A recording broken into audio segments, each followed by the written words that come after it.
بسم اللہ الرحمن الرحیم۔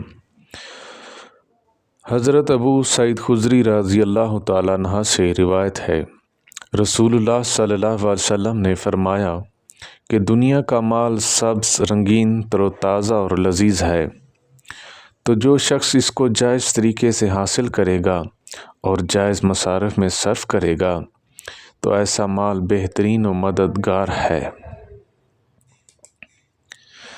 جب ملک شام والوں میں خرابی پیدا ہو جائے گی تو تم میں کوئی اچھائی باقی نہیں رہے گی۔ میری امت کے گروہ کو ہمیشہ اللہ کی مدد حاصل رہے گی، اس کی مدد نہ کرنے والے تک قیامت اسے کوئی نقصان نہیں پہنچا سکیں گے۔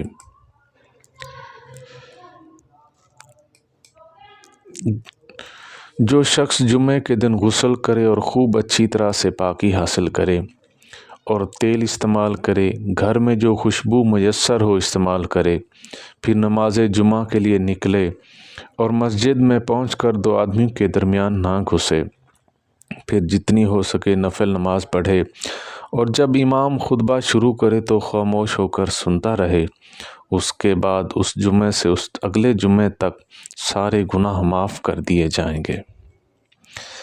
اللہ تعالیٰ قیامت کے دن فرمائے گا، میرے جلال کی بنا پر ایک دوسرے سے محبت کرنے والے کہاں ہیں؟ آج میں انہیں اپنے سائے میں رکھوں۔ آج کے دن جب میرے سائے کے علاوہ کوئی سایہ نہیں ہے۔ قیامت کے دن اللہ کے ہاں سب سے برے درجے والا وہ شخص ہوگا جس نے دوسرے کی دنیا اپنی آخرت کے لیے ضائع کی ہوگی۔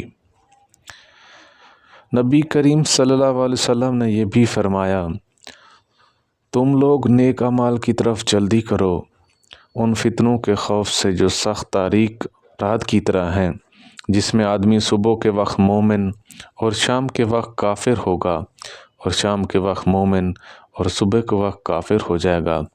دنیاوی ساز و سامان کے بدلے آدمی اپنا دین بیچ دے گا۔